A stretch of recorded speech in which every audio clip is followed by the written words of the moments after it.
Hey, my name is Stephanie and welcome back to my channel. Today it is the 10th of June and I know I will be uploading this later, but today that I'm filming this right now is the 10th of June and it's a special day because today, a year ago, I submitted my dissertation and I was officially done with uni. I know, it's insane, it's a year ago. I cannot believe that it is already a year ago. So I thought it would be a fun idea to sort of take this moment to reflect back on what happened the past year so that if you are currently graduating, that you sort of have an idea of what your year after uni could potentially look like. Obviously, yours can be totally different from mine, and that is totally okay too. Mine is not the only right way to do the year after uni at all. Also, I'm sorry for the lighting, that you can like see the shadow. The sun is really sharp. Normally I would postpone filming, but today's the 10th of June and I do want to film today because, well, the date. So let's do some time travel and go back to June 2021. So to sort of set the situation that I was in June 2021, I studied French literature or modern languages at the University of Oxford, and I did not have a job lined up or a PhD. I didn't have anything planned out. So that was sort of the situation when I hit that submit button on my dissertation. So I was in Oxford, so the first thing I did when I hit that submit button was go with my friends to the red cam and get trashed. That was just what we do. We throw colour powder, shaving foam, that sort of thing on top of each other. So in true Oxford tradition, I did that too. I had a great night and that was the 10th of June essentially. And the rest of June really had a bunch of official celebrations which were organised by my college, the university itself. Also by the end of June, I think about 50% of my friends had left Oxford at that point, so that was a bit sad. I decided to stay because June was sort of the first month as well that COVID sort of stopped existing, so we were actually able to do things that prior we would have not been able to do together. So June was actually a very fun month to still be in Oxford. I was really keen on staying for July at that point because it would mean more fun essentially. Also, I didn't really have any other plans and I still had to pay rent for July anyway, so I figured I might as well just stick around. And I redecorated the MCR with some others. I did a lot of wainscoting. I wainscoted the entire freaking MCR, which was a bit much. And essentially I stayed until the 30th of July. That's the date that I officially moved out of Oxford. At that point, most of my friends also were moving out because you either had a lease that ended a month early or at the 31st of July. So everybody was sort of moving out at this point. So I moved back out as well. I packed up all my stuff and I moved back to London. And the day after I left for Amsterdam. So it was a bit chaotic. I'm originally from Amsterdam, so I went back to see my friends and my family back in Amsterdam. I spent time with my parents, which was absolutely great. And I just had a very good 2 weeks in August, but still I didn't really do anything serious, which I, looking back, should have probably done, but didn't. And when we got back in August, I immediately could start packing up my flat because we were leaving by the end of August. So I essentially spent the month of August in Amsterdam and moving flats. And the first week of September, I just spent unpacking and also cleaning up our old flat because obviously you need to hand that in clean. So I just did a bunch of that sort of thing. And then my parents came over after that first week in September because it was my graduation weekend, which was a bit insane, but it was a mess. So my parents slept next to boxes in my flat. It was all good. It was actually quite a good weekend. I was very happy to finally have my graduation, but because with all of the COVID restrictions, we were not able to do it otherwise. So it was actually quite helpful to actually have it. And I was so happy that we actually had the graduation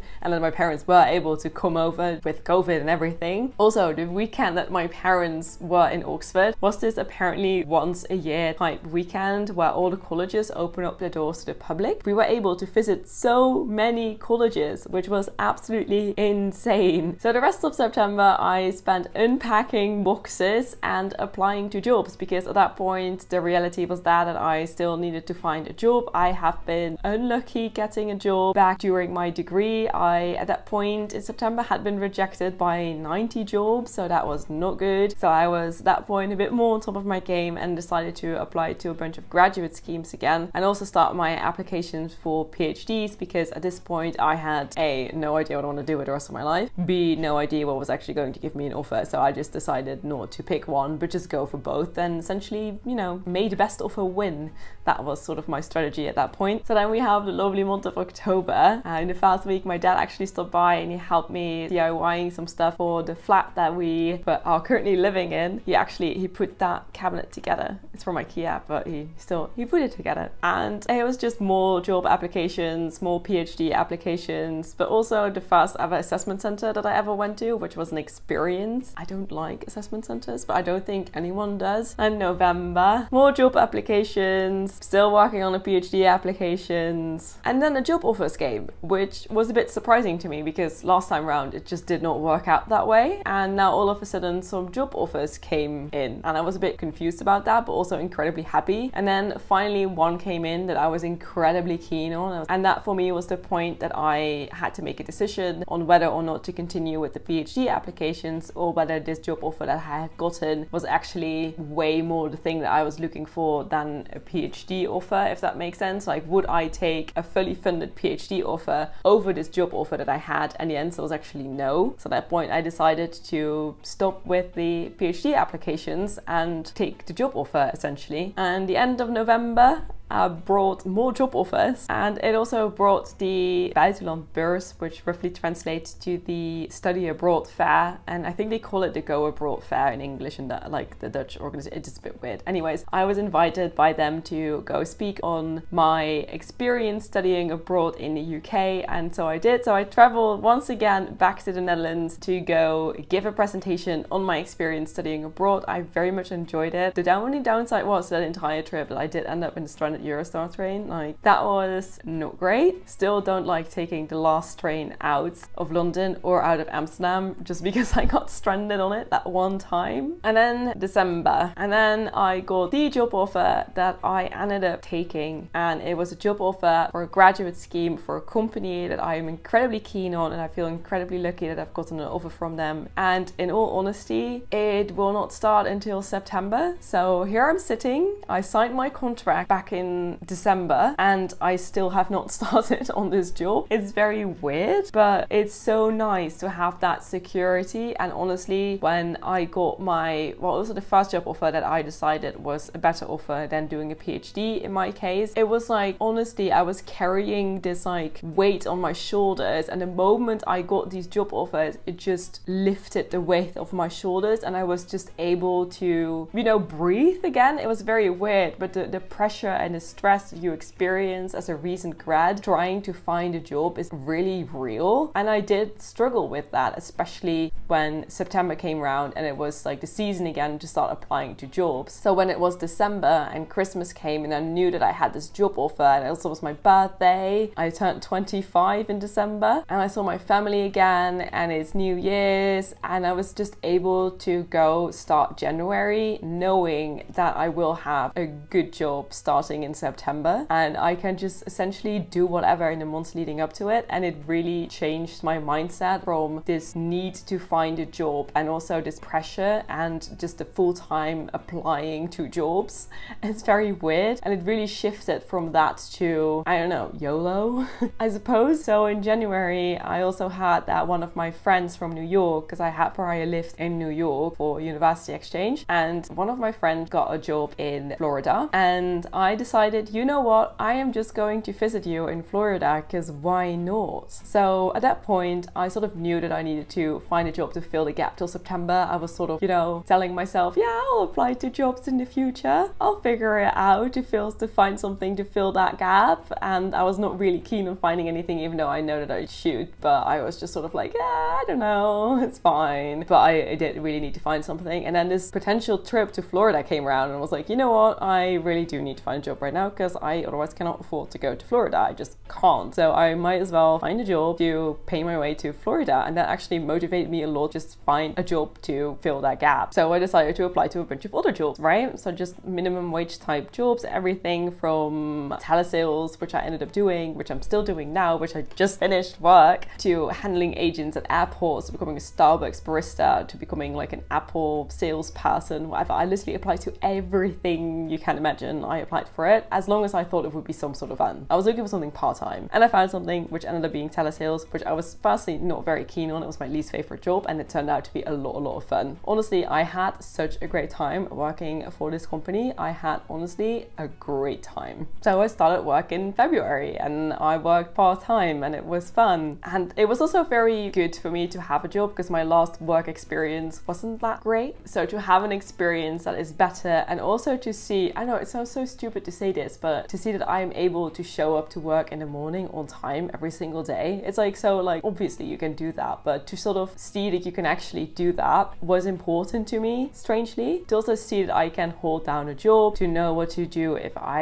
have a question, whom to reach out to, how things sort of work in an office setting, because I never had an office job before. So it was good to have that experience, and looking back on it now, I'm very glad that I did find this job, and I had a blast. I had a very good time, and I really like my colleagues. Like, I honestly love my colleagues. We have such a great time at the office, and we also do still work. Like, I promise you, we do still work. But yeah, then my life also got a bit more boring, because work did sort of turn into my life at that point. So I would say that, yeah, February 6th I started working. In March I worked. The only like fun thing I did in March was going to my friend's graduation. It was their undergraduate graduation, because it was postponed so many times because of COVID that they finally had it just now. So I've met them on their master's degree, and normally I would never have been able to go to their bachelor's graduation. In April I worked, May I worked, and I also quit my job in May. I gave my notice, so I'm still currently working there, but I did give my notice at the end of May. And also at the end of May I had a wedding in Italy, and I thought it was really great. It was so fun to go there. The only downside was that it was so crazy busy on Jubilee weekend, which is it was so busy because we got more bank holidays than usual, which meant that a lot of people took off the week and decided to go on a trip, which is totally fair. But it also meant that Stansted, I absolutely hate Stansted. It's the worst airport. In my personal opinion, Stansted is the worst airport in London. It's not Luton. I prefer Luton over Stansted. Stansted was just packed. It was so packed that people were not able to sit down on a proper chair. There was people just sitting with their backs against the wall on the floor. It was so bad. And that is also where most likely I got COVID. I have never had COVID up until this point in my life. I've never had it. And at the wedding, I didn't know that I had COVID, because I had just so recently been infected at the end of May that I, didn't have it. And then I came back from that wedding, I went back to work, and then found out that I actually did have COVID. Honestly, mine was not too bad. I only found out because my partner was actually having like a cough and a lot of symptoms. I actually did not have any symptoms. I just had a bit of a sore throat, and that was it. And then later on I did get a runny nose, but I never really got sick. I never got a fever, so I'm very happy that I did not get it bad. I'm happy the vaccine works. I'm happy to say now that COVID is gone. I'm